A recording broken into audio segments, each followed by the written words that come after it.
Hi, so you want to play Flabbergasted. You've got your character set up, let's figure out your social club. Let's start with what a social club is. Similar to a club in school, a social club is where you can meet with others that share the same interests as you. Now, why do you want to make a social club? This is actually one of my favorite elements in the game. A lot of times it can be difficult to tie every character together in a TTRPG. It can be hard beyond, we're all heroes, we want to save the world. Social clubs give you a way to tie everyone together to something they enjoy. Not necessarily something they have to do, but something they want to do.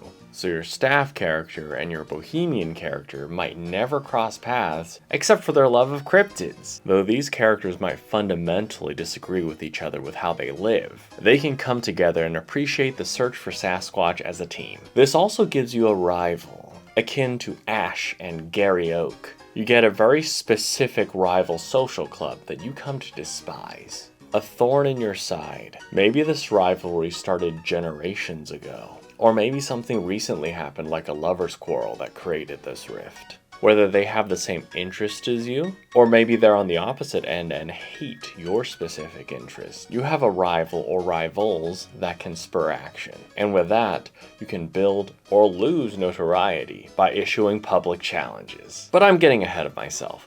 The social club is like another character that you can build, develop, and upgrade. So you have something nice to come back to between challenges. Beyond the cosmetic, these upgrades can also give you special abilities, like earning a scene queue, or even a brand new car! So now let's talk about the how. How do you create a social club? First, you need everyone to provide input. Every player specifically. It can be much harder to play a game when a player is against the activity that the club is all about. We don't all have to be obsessed with the topic, but at the very least we have to be willing to play as though we like it. The theme is the activity, the interest, the fixation of the club. There are many examples, and it's really up to your imagination what you decide to play with. Some examples of clubs that players at my table have run with are cryptids, drinking, improv, puzzles, and traveling the world. Now in this case, let's imagine that I pick the first example here, archaeological. Next, you choose your name. The book specifies it. You can have a very dignified name that represents your club,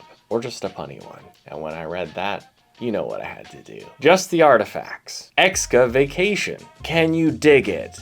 Speaking of digging it, if you're digging this video and want to see more Flabbergasted or TTRPG content in general, please leave a like, subscribe, comment about whatever you want to see next. It really helps me a lot.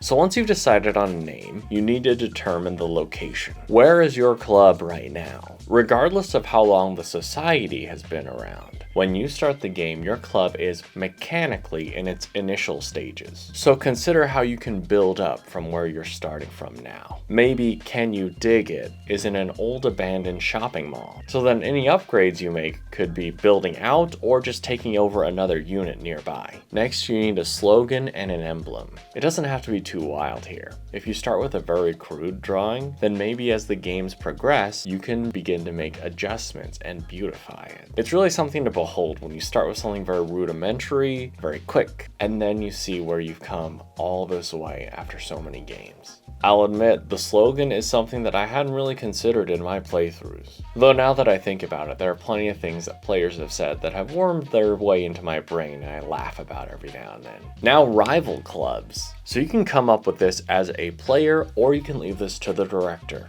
So far, I've been pretty greedy as a GM. I've come up with the rivals for my players every time. It's just such a great opportunity for a pun or a cheesy pop culture reference to surprise my players with. The bar exam. And the two of them, we object to your drink. The Chupacabros, which are, of course, the rival society. The leader of Anal Probe Globe. The heads of the social club. The spirits. Nothing to fear but Sphere itself, which is the Flat Earth Society of Peccadillo. Now we're getting into the adventure. Your first public challenge. You can, as a group, decide on one or have the director do it. This gets your club's name out there, and win or lose will result in more challenges from other rival clubs around. Some examples of challenges I've had: be the first to document the Fresno Nightcrawler. Be the most esteemed club in this showcase of alcohol companies. Save your old friend from being framed by an international jewel thief. That last one wasn't exactly a public challenge, but it might as well have been. Now it's time for Big Trouble. Again, either y'all can decide this or the director can, but this will be the major arc for y'all to solve over the course of a few games or even a season. Maybe your club president gambled away the treasury. How will you save the club? Or maybe a prized possession has been stolen, with a calling card left behind. What will you do? Now, since we're just starting off, your club is broke. You start with 0 readies. You only have one room, the personalized den. You can decide what this room is called, what's in there, and how the room makes you feel. Additionally, you can have up to 10 members in the club, not including your PCs. You can make them as detailed as you want, or you can leave them as nebulous extras until you need them. However, there's one more very important thing you need to do when you're starting off. Assign power. You need a club president to be the rep, the leader, the face who starts the convo. It can be a PC, or even an NPC, which, as the book mentions, can be a really fun plotline. You need a vice president to be mostly for show, a meaningless yet highly coveted role. You need a treasurer, which is the main role that one of the players needs to take on. They'll be in charge of the social club sheet to note the upgrades and the readies that have been invested, and you can make up more roles as you go if you want. Finally, let's talk about expansion. Maybe you've got a few games under your belt and you want to know what you can do with it. Firstly, you built Renown by doing things, specifically if you do things while representing your club.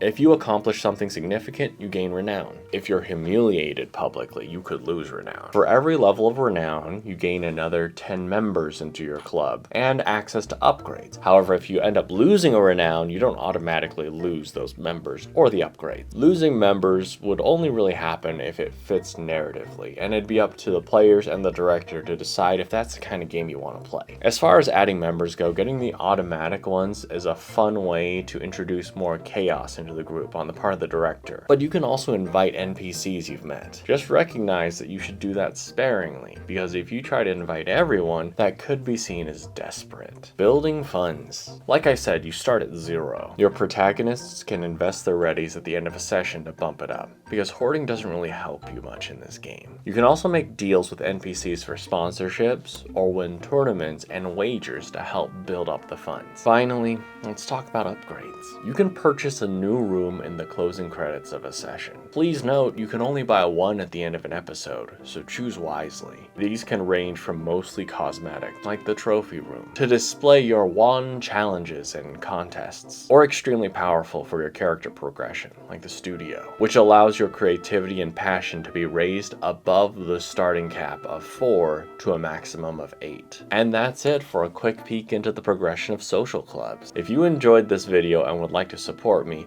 please leave a like, subscribe, drop a comment as far as what sort of topic you'd like me to cover next. Until next time, wherever you are, whenever it happens to be, I hope y'all have a wonderful morning, afternoon, or evening.